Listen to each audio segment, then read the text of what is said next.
Hi, everyone, and welcome back to Senior and Living today. Today, our discussion is going to be about food scarcity, and we probably all know someone who is affected by that. During the last 3 years, over the health crisis, the pandemic, many people that we know have received some sort of food benefits. I think they call it like the EBT card, the SNAP card, different kinds of food benefits. And they've been receiving those for the last 3 years and they've become accustomed to it. They've worked their budget around it and they have figured out how to get by with those benefits and use them to the best of their ability. For many people, February was the last month that they were going to be receiving these benefits. And that could equal, $100 less a month or more on their food bill. Now, imagine what $100 a month, how much that is. If, you know, ground beef, for example, let's say is $5 a pound, how many pounds of ground beef that is that they can't purchase because they're not receiving those benefits. So it's a substantial amount. And while we're talking about that, for seniors, this time we're not talking about just senior citizens. I'm also talking about, for example, seniors in high school. And the reason why I'm saying that and I'm talking about our youth is because Congress also ended the free lunch program. And with the ending of the free lunch program, school lunches have become an issue.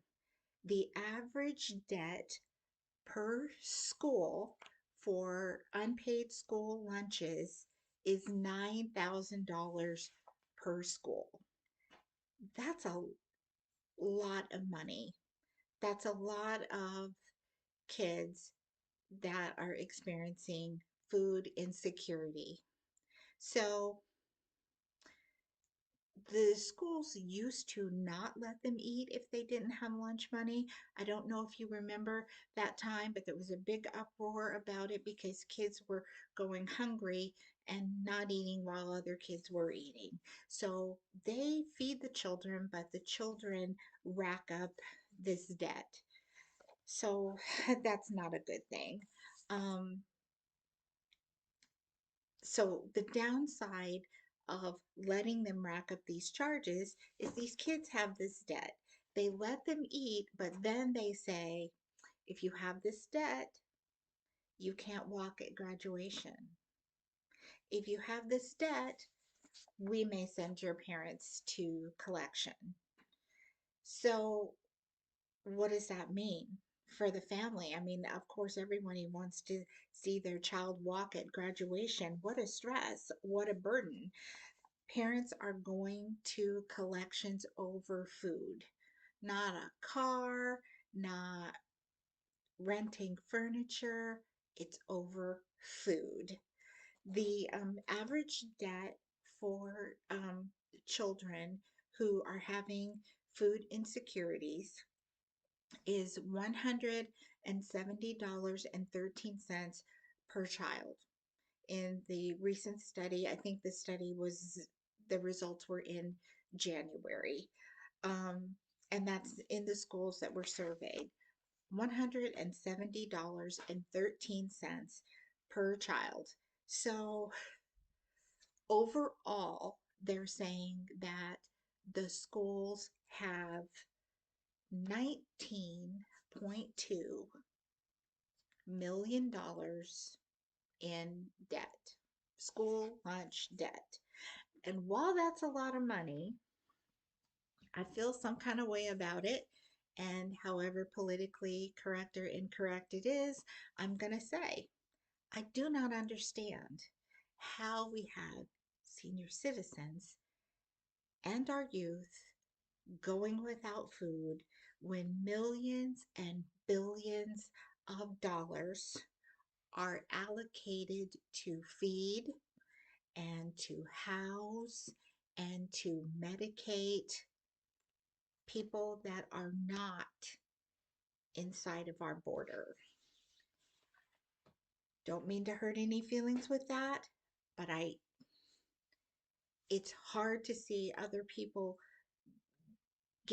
receiving the food that we're donating, the money that we are spending tons of money to ship somewhere when our children are hungry here and are being threatened without being able to walk for graduation. I think it's a horrible thing. Um, our seniors deserve the basics like food, our senior youth and our senior citizens. We're just asking for the basics. But since their benefits are being cut and our priorities are not in order, um, that's something that we need to think about. Do they have clean water in Flint, Michigan? Do they have clean water in Palestine, Ohio? What is the priority? We can't fix everything, but there are some things that we can maybe not fix, but we can help with. And one of those things is helping to feed the kids. So, and the seniors. So the question is, what can you do? Where can you step in to help with some of the issues that we're having? Um, can you get together with a group of your friends and say, because there's a lot of people who go out to dinner once a month or go out to breakfast once a week or, they meet up. Do you have a group of people that are willing to forfeit the cost of that meal? Let's say that meal is $12 and everybody in the group, instead of going out to eat, submits their $12. Can you take those monies and put those monies on a kid's school lunch debt? That is something that friends of mine have done, and made it possible for seniors to be able to walk.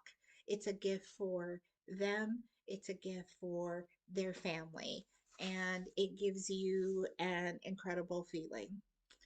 Having done this before, the process is really easy. My friends and I, we gathered the money, we called the school district office, asked to speak to the supervisor of the cafeteria. They have a list of the students who have the debt. We asked how much the debt was. They told us how many hundreds of dollars the debt was. We turned in the money that we had collected, and it was enough for the senior class and the lower classmen. There were only a few down, like in the first grade area. We just said apply it to the most senior children all the way down until we ran out of money. And it was such a good feeling to know that we were able to clear the books for those kids. They could graduate, they could focus on other things they have to pay for, like their caps and their gowns and all that. And they didn't have to worry the rest of the year about their school lunch debt. So could your friends get together and do something like that? It's a small thing that together makes a really large impact. When you call the school district office, of course, they don't give you the names of the children for privacy, but they will give you a list of the debts, and they will, um, let these kids know that their debt has been cleared and make them, their last days of high school not so stressful. So if you can do something like that, that's a wonderful thing. What can we do for our senior citizens? What can we do for them? An idea I have is that we could, if you are a gardener, can you, when you're planting your seeds, can you plant some extra seeds of plants that will grow in buckets for them? There are several plants that will grow in buckets. There's cabbage and greens and carrots and lots of herbs, cilantro and basil and all those things. Are there things that you plant? You already have seeds. You can take an extra couple extra seeds and plant them in buckets with them. Plant them in buckets for them. All that will cost you is a few seeds and $1 worth of soil, and then they could take possession of those, tend to those, watch them grow, and it will give them something to do and something to invest in because it's for them. Can you find out where your local food banks are? Can you offer them a ride to the food bank so they can get other things that they can't grow?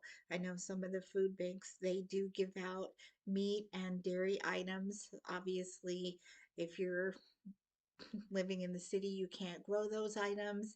And so they can get some things at the food bank that they can't grow. So those are just two ideas that I have. If you have some ideas of things that you can do, ways that you can contribute, um, besides gardening and the overflow of the garden that you could give to them to help with food scarcity, please put your ideas below. It's going to take all of us here pitching in, not expecting anyone else outside to come in and help our seniors. So if you have ideas, please put them down below. I will, of course, read all your comments. I would love to hear what you have to say, and I encourage everyone else to read the comments to get ideas of things you can do also. Let's share the information and help, feed our seniors. I think that we should be nice. Treat everyone as if they might one day sit on your jury. Anyway, thank you for watching. Thank you for sharing. Subscribe, and I'll see you next time on Senior and Living Today. Goodbye.